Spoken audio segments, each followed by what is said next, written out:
Assalamualaikum warahmatullahi wabarakatuh.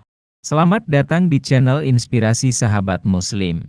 Semoga yang sudah mampir ke channel ini saya doakan senantiasa dalam lindungan Allah Subhanahu wa Ta'ala. Seperti biasa, sebelum lanjut, mari dukung channel ini dengan menekan tombol subscribe terlebih dahulu. Dan jangan lupa tekan tombol like-nya. Dan isi komen dengan doa-doa sesuai dengan hajat sahabat semua, agar kita aminkan bersama. Semoga menjadi wasilah terkabulnya doa dan hajat sahabat semua. Bagi Anda yang sudah like, subscribe dan komen, saya doakan semoga panjang umur, selalu diberikan nikmat kesehatan, dan rezeki yang berlimpah berkah. Dikaruniakan kemudahan dari segala urusan.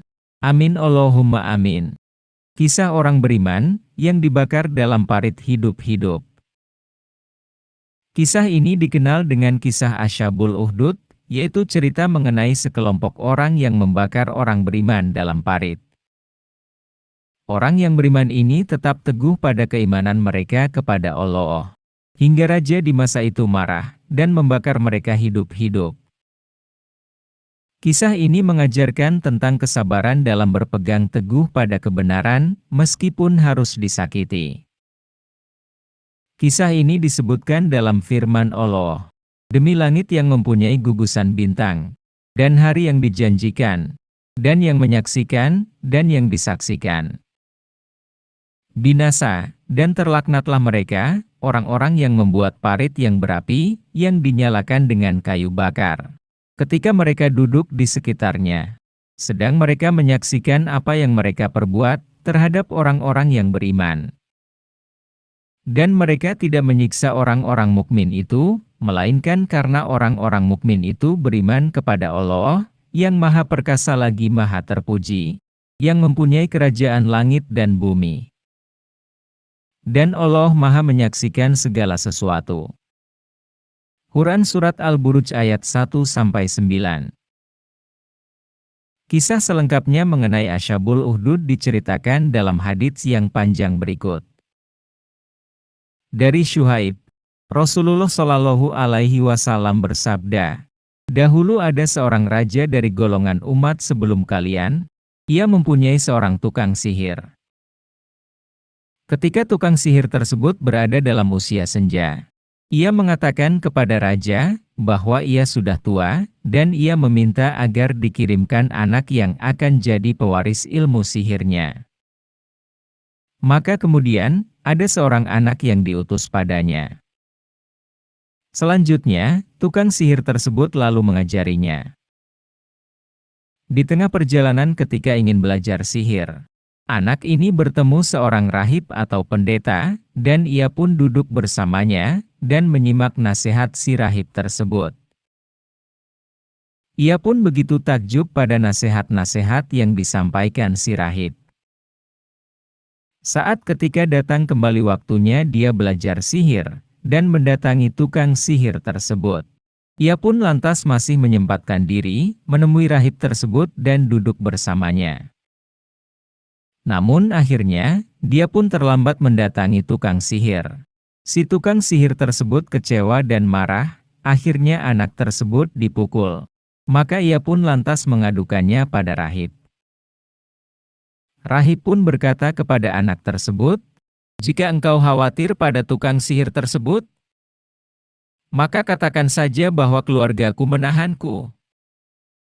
Jika engkau khawatir pada keluargamu, maka katakanlah bahwa tukang sihir telah menahanku." Sesudah kejadian tersebut, dan pada suatu hari, saat anak tersebut melintasi di suatu tempat, tiba-tiba muncullah seekor binatang besar menghalangi jalannya.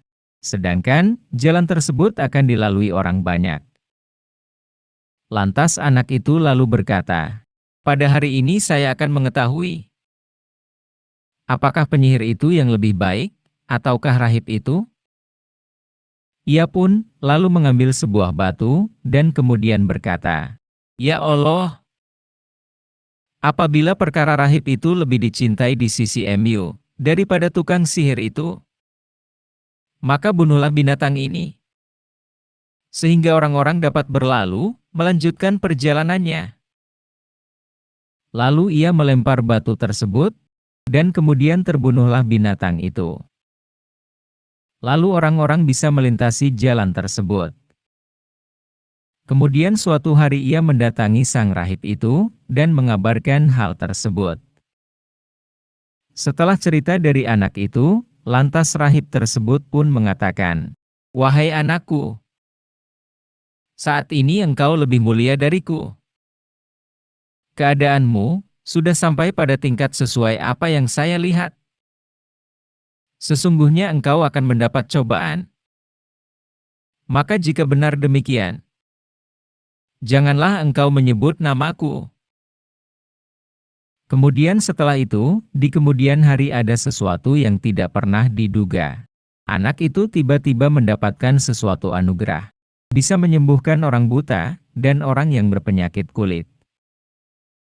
Ia pun dapat menyembuhkan banyak orang dari berbagai macam penyakit. Hingga berita ini pun sampai di telinga sahabat dekat raja yang telah lama buta. Lantas dia pun mendatangi pemuda tersebut, dengan membawa banyak hadiah. Ia berkata pada pemuda tersebut, "Hadiah ini semua bisa jadi milikmu, asalkan engkau menyembuhkanku." Pemuda ini pun menjawab, "Aku tidak dapat menyembuhkan seorang pun. Yang mampu menyembuhkan hanyalah Allah. Jika engkau mau beriman pada Allah, aku akan berdoa padanya, supaya engkau bisa disembuhkan." Kemudian saat itu ia pun beriman pada Allah. Dan keajaiban pun kembali terjadi, Allah menyembuhkan penyakitnya.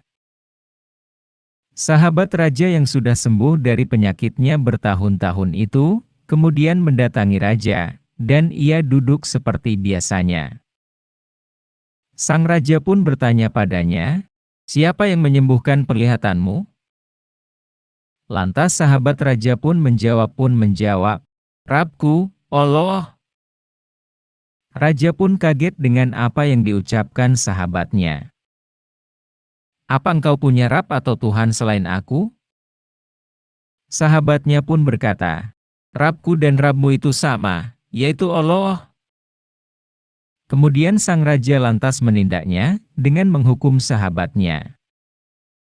Sang raja terus menyiksanya sampai sahabatnya tersebut menunjukkan anak tadi, pemuda tersebut, yang telah mengajarinya tentang Allah, yang telah berjasa menyembuhkan penyakitnya.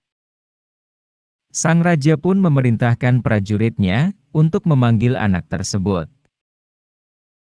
Ketika anak tersebut datang menghadap sang raja, raja lalu berkata padanya, "Wahai anakku, telah sampai padaku berita mengenai sihirmu, yang bisa menyembuhkan orang buta dan berpenyakit kulit.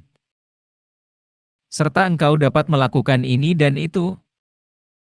Pemuda tersebut pun menjawab, "Sesungguhnya, aku tidaklah dapat menyembuhkan siapapun. Yang menyembuhkan adalah Allah." Mendengar hal itu, raja lalu menindaknya, menghukumnya.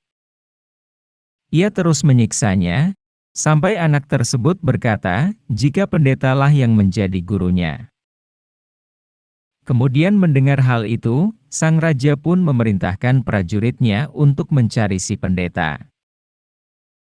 Ketika pendeta tersebut didatangkan, raja pun memerintahkan padanya, "Kembalilah pada ajaranmu wahai rahib."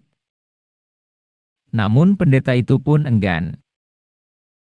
Lantas didatangkanlah gergaji, dan dipasung, diletakkan di tengah kepalanya.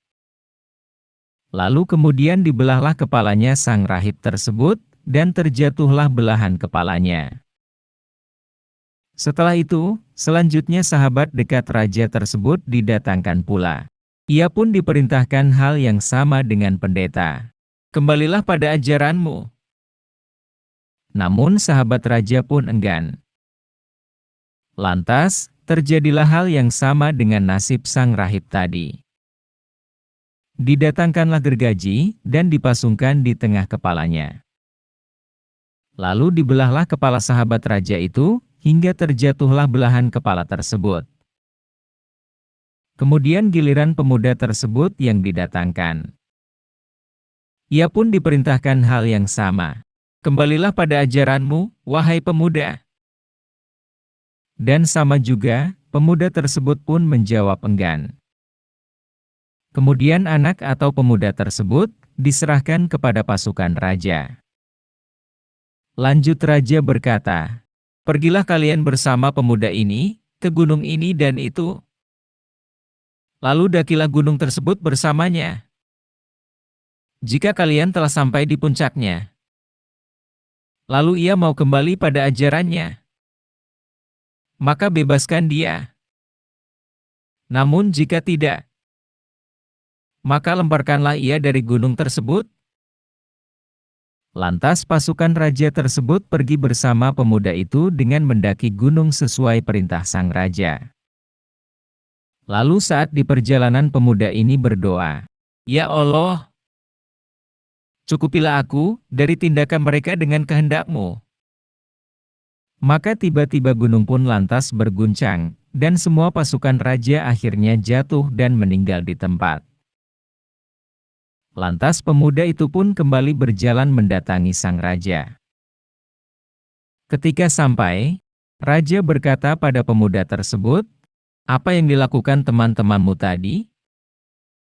Pemuda tersebut menjawab, "Allah Ta'ala telah mencukupiku dari tindakan mereka." Lalu pemuda ini dibawa lagi bersama pasukan raja. Raja memerintahkan pada pasukannya, "Pergilah kalian bersama pemuda ini dalam sebuah sampan menuju tengah lautan. Jika ia mau kembali pada ajarannya, maka bebaskan dia. Namun jika tidak, tenggelamkan dia." Pasukan raja itu pun lantas pergi bersama pemuda ini. Lalu di perjalanan, pemuda tersebut pun berdoa, "Ya Allah, cukupilah aku dari tindakan mereka dengan kehendak-Mu." Dan setelah itu, tiba-tiba sampan di tengah laut tersebut terbalik, lalu pasukan raja jatuh tenggelam dan meninggal dunia. Kemudian pemuda tersebut kembali berjalan mendatangi sang raja lagi. Ketika menemui sang raja, lanjut raja pun berkata pada pemuda itu, "Apa yang dilakukan teman-temanmu tadi?" Pemuda tersebut menjawab, "Allah Ta'ala telah mencukupi dari tindakan mereka." Ia pun berkata pada sang raja, "Engkau tidak bisa membunuhku, sampai engkau memenuhi syaratku." Raja pun bertanya, "Apa syaratnya?" Pemuda tersebut berkata, "Kumpulkanlah rakyatmu di suatu bukit. Lalu saliblah aku di atas sebuah pelepah. Kemudian ambillah anak panah dari tempat panahku. Lalu ucapkanlah, Bismillah Robbil Gulam." Artinya, dengan menyebut nama Allah Tuhan dari pemuda ini. "Lalu panahlah aku. Karena jika engkau melakukan seperti itu, engkau pasti akan membunuhku." Lantas kemudian rakyat pun dikumpulkan di suatu bukit. Selanjutnya pemuda tersebut pun disalib di pelepah. Lalu sang raja mengambil anak panah dari tempat panahnya, kemudian diletakkan di busur. Setelah itu, ia mengucapkan, Bismillah Robbil Gulam, yang artinya, dengan menyebut nama Allah, Tuhan dari pemuda ini. Lalu dilepaslah anak panah tersebut, dan mengenai pelipisnya. Lalu pemuda tersebut memegang pelipisnya, tempat anak panah tersebut menancap. Lalu ia pun mati. Dan kemudian seluruh rakyat yang berkumpul tersebut lalu berkata, dan berteriak keras, "Kami beriman pada Tuhan pemuda tersebut. Kami beriman pada Tuhan pemuda tersebut." Lalu sang raja datang, dan menghampiri rakyatnya. Lantas ada yang berkata, "Apa yang selama ini engkau khawatirkan, wahai sang raja? Sepertinya yang engkau khawatirkan selama ini, benar-benar telah terjadi." Rakyat saat ini telah beriman pada Tuhan pemuda tersebut. Lalu raja tadi memerintahkan, untuk membuat parit di jalanan, lalu kemudian dinyalakanlah api di dalamnya. Sang raja tersebut pun berkata, "Siapa yang tidak mau kembali pada ajarannya? Maka lemparkanlah ia ke dalamnya." Atau dikatakan, "Masuklah ke dalamnya." Mereka para rakyat itu pun kemudian melakukannya. Sampai ada seorang wanita bersama bayinya, yang ingin ikut masuk ke dalam parit tersebut. Namun wanita ini pun tiba-tiba tidak berani maju. Ketika akan masuk di dalam parit tersebut, bayinya pun lantas berkata, "Wahai ibu, bersabarlah, karena engkau di atas kebenaran." Hadits riwayat Muslim nomor 3005. Demikian sepenggal kisah orang-orang beriman yang telah dibakar hidup-hidup di dalam parit, dengan keimanannya, keyakinannya, terhadap Allah Azza wa Jalla, Tuhan Sang Penciptanya yang dikenal sebagai Asyabul Uhdud. Pembantaian ini terjadi kepada orang-orang beriman, penganut ajaran Nabi Isa alaihi salam di zamannya. Wallahu a'lam bishawab. Semoga bermanfaat. Jangan lupa dukung channel ini dengan like, subscribe, komen dan share. Serta klik tombol lonceng agar mendapatkan notifikasi video inspiratif sahabat muslim lainnya. Sampai ketemu di video kisah nyata dan inspirasi lainnya. Wassalamualaikum warahmatullahi wabarakatuh.